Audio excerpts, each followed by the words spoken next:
Voilà, alors là, on a présenté les outils de base. On a parlé de Maven, de Lombok, des workflows Git. Et j'ai laissé sous-entendre qu'on allait utiliser IntelliJ sans le préciser explicitement, mais effectivement, on va utiliser IntelliJ comme idée principale. Euh, Maintenant, ce qu'on veut, c'est mettre ces choses en pratique et les entraîner. Alors, on a besoin d'un petit projet d'exemple, et c'est pour cette raison que j'ai défini le Chill Protocol. Donc c'est un protocole très très simple, c'est une analogie, hein, vous allez vite comprendre de quoi il s'agit. On va démarrer avec quelque chose de super simple, et puis au fil du semestre, on va souvent réutiliser ce protocole pour rajouter des choses, rajouter des questions, et puis le but c'est de vous aider à faire le lien entre des concepts qu'on verra au cours et puis une partie pratique. Donc quand on va par exemple une fois parler de protocole avec ou sans état, ben, on va voir qu'est-ce que ça veut dire dans des variations du chill protocol. Donc, évidemment, on n'a pas encore commencé à parler de programmation réseau. On ne sait pas encore ce que c'est que la socket API. Enfin, certains d'entre vous ont déjà vu ça euh, dans des cours, peut-être même avant de venir à l'école d'ingénieur, mais il y a beaucoup d'entre vous qui ne connaissent pas encore cette API.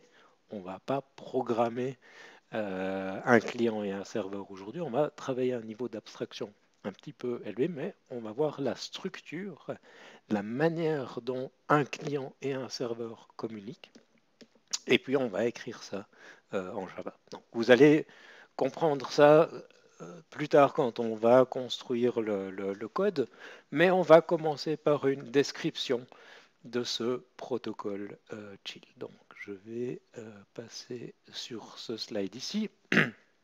Donc c'est le protocole qui est utilisé quand vous allez dans un bar comme le chill out. Donc dans ce cas-là, j'ai deux entités qui sont le serveur qui fournit un service, c'est le service de servir à boire et à manger. Et puis vous avez un client qui est le client, qui va faire des demandes au serveur pour pouvoir profiter du service. Donc, évidemment, il n'y a pas une norme, il n'y a pas un document qui décrit le protocole de communication entre le client et le barman, mais il y a des protocoles sociaux. Et puis, si vous réfléchissez à ce qui se passe dans un bar, c'est toujours un petit peu la même chose avec des variations, mais on a un échange de messages. Donc, d'abord, le barman, lui, il est derrière son bar, il est en attente. Hein, il est en attente que des clients arrivent et puis initient l'interaction. Normalement, le client commence par envoyer un message pour dire bonjour, et puis la norme veut que le barman réponde et puis lui demande comment il peut l'aider. Donc on a un premier échange ici où je fais une requête, j'envoie une requête et je reçois une réponse. Quand on parle de protocole de communication, si on doit automatiser ces échanges, ben à un moment donné, on va bien devoir définir une syntaxe et dire euh, qu'est-ce qui est défini dans la structure de ces messages. C'est particulièrement important pour le deuxième échange où ben, la prochaine étape, c'est le client va passer une commande, il va donner une quantité et un identifiant de produit. Il va dire je veux 3 punks.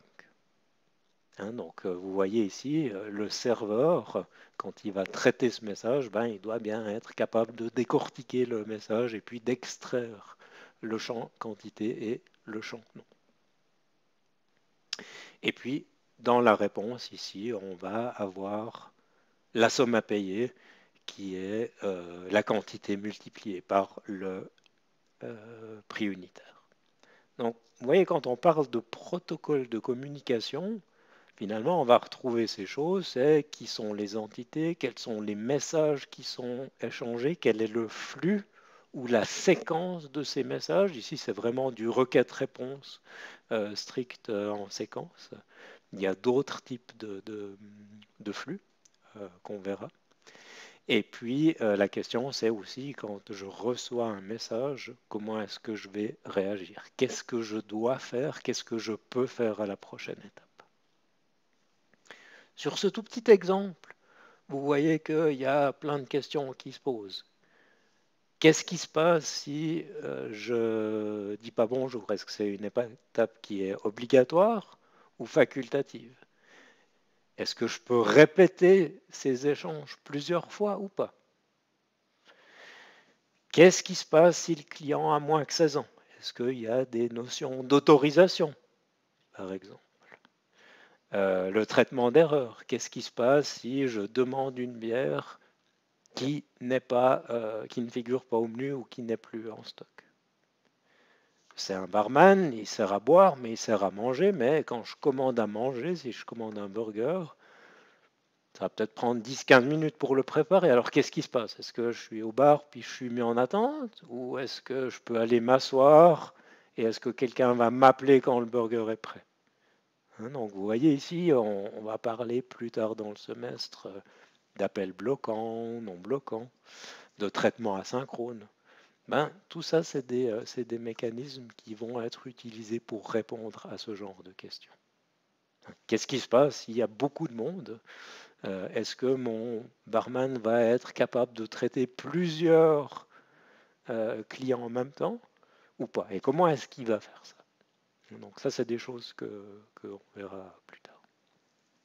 Ce qu'on veut faire cette semaine, c'est une première passe, c'est ce premier échange. On veut avoir un programme Java qui permet de modéliser cet échange entre nous qui allons utiliser une classe, bartender et cette classe. Donc ça ne va pas être des programmes qui sont sur des machines différentes et qui communiquent au travers du réseau. On va être à l'intérieur d'un programme, mais on va déjà voir cette structure. Et puis on va commencer à le structurer de manière à ce que plus tard, on puisse dire, ben, au lieu que les informations elles soient émises par une classe dans la JVM, ben, elles pourraient être émises par un autre processus qui est sur une autre machine sur le réseau. Si on descend et puis qu'on commence à réfléchir en termes d'objets, ça c'est les choses qu'on va construire, qu'on va implémenter. Ce n'est pas une liste exhaustive. C'est un premier jet, c'est peut-être pas forcément la solution finale, mais c'est en tout cas les entités qu'on imagine. Il va y avoir une classe bartender, hein, c'est notre serveur, c'est la classe qui nous fournit une API, qui nous fournit une interface qu'on va utiliser pour pouvoir faire ces requêtes et recevoir des réponses. On va aussi avoir des classes Java qui vont modéliser ces différents messages. Donc on a chaque fois une requête, une réponse. Là, j'imagine que je vais faire une classe pour chacun de ces messages. On pourrait faire les choses de manière un peu différente, mais c'est ma première intuition.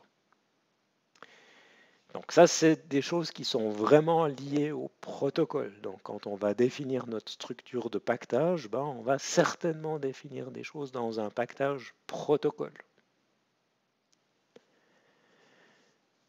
Et puis après, je vais avoir des choses qui sont plus liées au domaine métier. Ici, c'est un bar, donc il va y avoir des produits, il va y avoir des boissons qui vont avoir certains éléments communs. Donc c'est pour ça qu'on imagine qu'on va définir des interfaces. Et puis après, il va y avoir des implémentations concrètes. Donc si on développer vraiment un système, on pourrait se dire, est-ce que ça vaut la peine d'avoir une classe par type de bière? Est-ce que ce serait pas mieux d'avoir une classe générique puis d'avoir des fichiers de configuration? Oui, bien sûr. Hein. L'exercice ici, on a quelques aspects qui sont un petit peu artificiels, mais ce qu'on a envie, c'est que chaque personne dans la classe écrive une ou plusieurs classes Java Donc, avoir ici une classe par bière, ça va nous permettre de faire le laboratoire sur l'ensemble de la classe et puis de travailler sans qu'on se marche sur les pieds, sans qu'on ait des problèmes de merge. Donc, dans la solution qu'on va proposer, qu'on va construire après, on va voir que on a une classe Java. Donc ça, c'est ce qu'on va avoir envie de construire. Maintenant, dans les prochains webcasts, là, on va rentrer dans la pratique et puis on va vraiment utiliser ce workflow baby steps que j'ai évoqué avant.